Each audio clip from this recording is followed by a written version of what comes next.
every day, okay, we have that, this is a good day, we know exactly how the pieces are going to fit together? Or does it really change in post? No, this one really changed. This one really changed every day.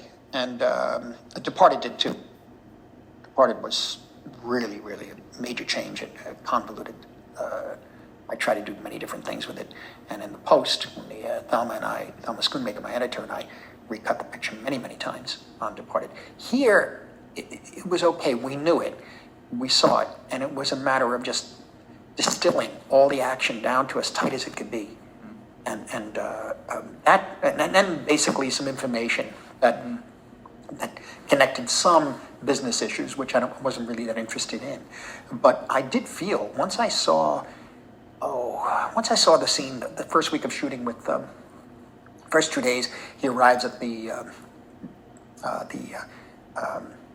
Rothschild place there, and the guy says, "You're pond scum," and takes him down there, and then Matthew says, "Come on, let's go," and he puts this thing in the pneumatic tube or whatever. And I felt a good energy there.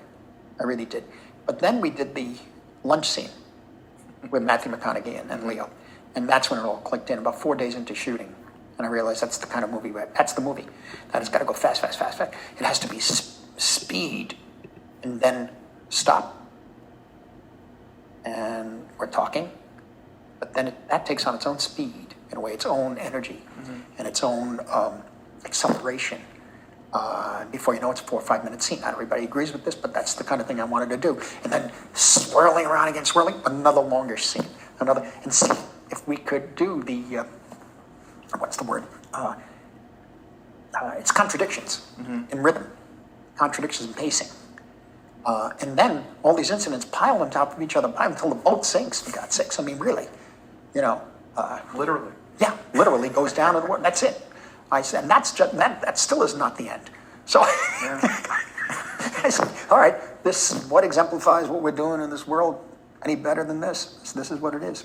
Slapped or whatever. For me, there's a lot of Sturgis and a lot of Wilder. I mean, it has Preston? To me, it has. I would hope. Because I don't have the level of that writing on both those guys. So Wilder, though, really. I just looked at New Year's Eve, Sunset Boulevard, screened it for my friends and my daughter, which I love. But of course, Wilder in the humor, 1, 2, 3, and It gets darker, and then it seems to go more towards your traditional.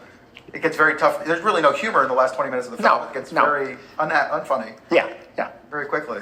Yeah. Except for the SEC, I think, or the FBI, whatever it is. Yeah. So telling about Grenada, for example. It's unlosable. This is unlosable. Yeah. It's unlosable. No matter what you do, it's an unlosable case. You are so screwed. We shouldn't even be in this room. You should be in jail right now. That's and you laugh at the horror of the whole thing. What's fascinating how the audience has that relationship with the movie, and it takes them places. Yeah. As the movie goes along, they're laughing at things they might not have laughed at. That's right. Theater. That's right. And I find. I guess I grew up in an area where that kind of thing happened a lot, where you found yourself laughing at things that you shouldn't be, and it created terrible conflict in me. It means who are we, and who am I? What are we? In human nature, and to explore that. I think a lot of the pictures I made deal with that. The choices, the moral choices, or amoral choices. The landscape doesn't even exist. The moral landscape is gone.